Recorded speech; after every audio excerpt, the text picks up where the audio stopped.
Hello everyone, welcome back to my channel Vijay Kumar Baliji.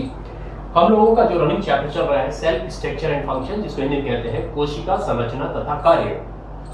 पिछली video में हम लोगों ने देखा था प्रोटोप्लाज्म के दो पार्ट होते हैं, साइटोप्लाज्म एंड न्यूक्लियस। प्रोटोप्लाज्म जो है इसके अंदर ये बहुत ही इंपॉर्टेंट पार्ट होता है, और साइटोप्लाज्म के अंदर दो प्रकार की चीजें पाई जाती है जो मैंने पिछली वीडियो में आपको बताई थी, metabolically active cell organelles and metabolically inactive cell inclusions, जिसको हिंदी में कहते हैं उपापचयी सक्रिय कोशिका अंग तथा उपापचयी निष्क्रिय पदार्थ। सो हम लोग फर्स्ट पार्ट इसका देखेंगे कि मेटाबॉलिकली एक्टिव सेल ऑर्गेनल्स कौन कौन से होते हैं। सो हम लोग सबसे पहले देखते हैं प्लास्टिड्स, जिसको हिंदी में कहते हैं लवक। प्लास्टिड्स वर्ड सबसे पहले मिस्टर हेकर ने 1865 में यूज किया था, और प्लास्टिड्स क्या होते हैं इसके विषय में थोड़ा सा देख लेते हैं। Plastids, mister hacker used the word plastid in 1865. These are flat or round in structure made up of protoplasm. These are generally present in plant cell but absent in animal cell. Plastids जो होते हैं इनको, जैसे अभी मैंने पहले बताया था, मिस्टर हेकर ने 1865 में ये वर्ड यूज किया था, और ये चपटे गोल जीव द्रव्य की बनी संरचना होती हैं।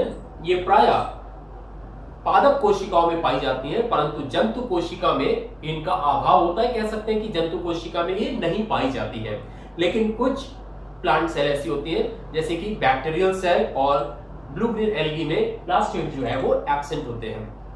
प्लास्टिड के अंदर एक विशेष प्रकार की क्वालिटी होती है, कैरेक्टरिस्टिक होती है, they change from one form to another. ये एक रूप से दूसरे रूप में कन्वर्ट होते रहते हैं। For example, you have seen tomato in early stage. आपने टोमेटो की अर्ली स्टेज में देखा होगा कि जो सीड होते हैं टोमेटो के अंदर वो एकदम से क्लियर विजिबल होते हैं, एकदम से स्पष्ट दिखाई देते हैं, और उसके बाद जो है वो सीड विजिबल नहीं होते, क्योंकि ऊपर का जो कलर होता है वो चेंज हो जाता है, वो ग्रीन कलर हो जाता है, और उसके बाद जब टोमेटो पक जाता है तब वो रेड कलर का हो जाता है। सो ये बेस्ट एग्जांपल है प्लास्टिड का। जैसे मैंने बताया था कि प्लास्टिड एक फॉर्म से दूसरे फॉर्म में कन्वर्ट होते रहते हैं। सो जो पहले सीड दिखाई देते हैं उस समय प्लास्टिड होता है, लेकिन वो कलरलेस होता है, रंगहीन होता है, और उसके बाद उसमें ग्रीन कलर डेवलप हो जाता है।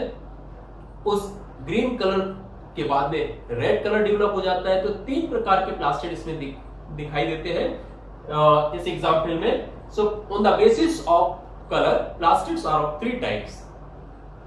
रंगों के आधार पर लवकों को 3 श्रेणियों में बांटा गया है।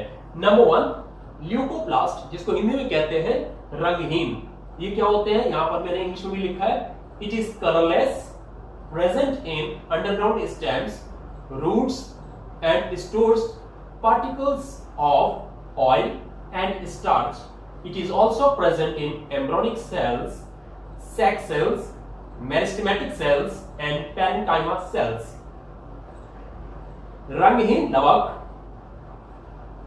भूमिगत तनों जड़ों में पाए जाते हैं, और ये वसा तथा मंड के कणों का संग्रह करते हैं। यह है भ्रूणीय कोशिकाओं, लैंगिक कोशिकाओं, मृदुतक कोशिकाओं तथा विभज्यतक कोशिकाओं में भी पाए जाते हैं। ये 3 प्रकार के होते हैं। Number 1 amyloplast. एमाइलोप्लास्ट जो है it stores particles of starch. ये मंड के कणों का संग्रह करता है। Number 2 elaioplast. Elaioplast stores particles of fat. ये वसा के कणों का संग्रह करता है। Number 3 proteinoplast. ये अपने आप में ही मीनिंग दे रहा है, प्रोटीनों को मतलब इसमें प्रोटीन होगा। So proteinoplast stores particles of protein. ये प्रोटीन के कणों का संग्रह करता है। सो इस प्रकार से ल्यूकोप्लास्ट जो है वो हमारा कंप्लीट हो गया है। नाउ नेक्स्ट प्लास्टिड जो होता है वो क्लोरोप्लास्ट है। क्लोरोप्लास्ट को हिंदी में कहते हैं हरित लवक। ये अपने आप में मीनिंग दे रहा है, हरित लवक मींस इसके अंदर ग्रीन कलर का पिगमेंट होता है। सो यहां पर देख लेते हैं, it has green coloured pigment known as chlorophyll.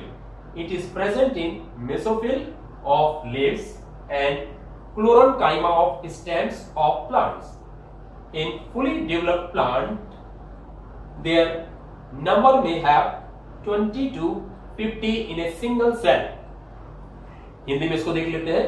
हरित लवक के अंदर एक हरे रंग का वर्णक होता है जिसको कहते हैं क्लोरोफिल. ये पत्तियों की मेसोफिल तथा पौधे के तनों के क्लोरेन्काइमा ऊतक में पाया जाता है. एक पौधों के अंदर जो पूर्ण विकसित कोशिका होती है उसके अंदर एक कोशिका के अंदर 20 से लेकर 50 हरित लवकों की संख्या होती है. नाउ आगे हम देखेंगे, chloroplast is surrounded by unit membrane made up of lipoprotein. हरित लवक एकल कला से घिरा रहता है जो लिपोप्रोटीन का बना होता है. लिपोप्रोटीन मींस इसमें दो वर्ड है, हिडन वर्ड है, लिपिड प्लस प्रोटीन. सो लिपिड प्लस प्रोटीन को एक साथ लिपोप्रोटीन कहते हैं और ये लिपोप्रोटीन जो है वो क्लोरोप्लास्ट की आउटर मेम्ब्रेन बनाती है. एक ग्राउंड, अब आगे देखते हैं हम लोग, एक ground substance is present inside known as stroma in which dark reaction takes place. हरित लवक के अंदर एक पारदर्शी पदार्थ होता है जिसको कि स्ट्रोमा कहते हैं और इस स्ट्रोमा के अंदर जो है वो अप्रकाशीय अभिक्रियाएं संपन्न होती हैं. आगे देखते हैं, इंग्लिश में लिखा हुआ है, inside stroma many membranes runs parallel in its complete length. इस हरित लवक के अंदर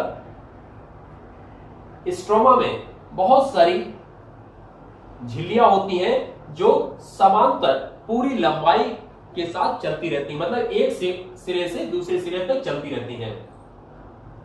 और आगे यहां पर लिखा हुआ है मैंने, at some distance 10 to 100 lamella collects at one place, then it is called thylakoid.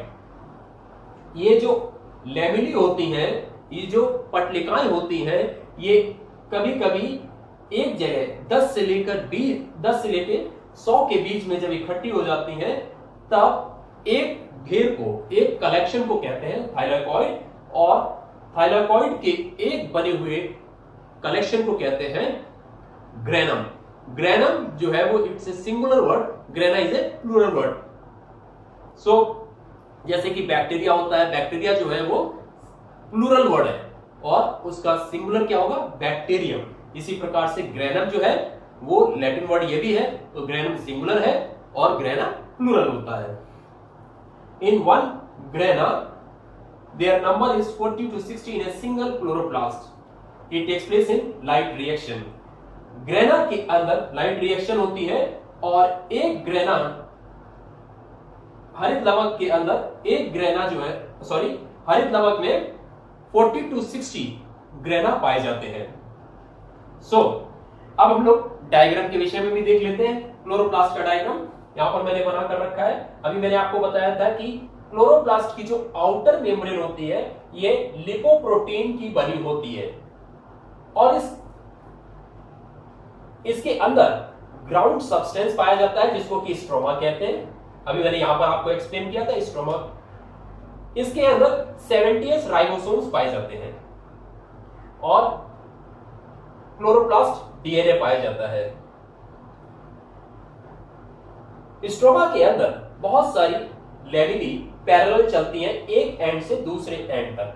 ये लैमिनी जो है वो कभी कभी कलेक्ट हो जाती है 10 से लेकर 100 के बीच में और इस प्रकार से एक ग्रुप बनाती है. इस ग्रुप को कहते हैं थाइलाकॉइड.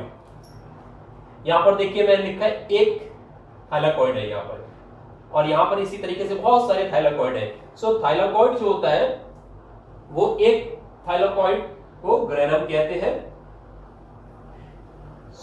इस तरीके से यहां पर स्ट्रोमा में स्ट्रोमा जो है इसके अंदर कौन सी रिएक्शंस होती हैं?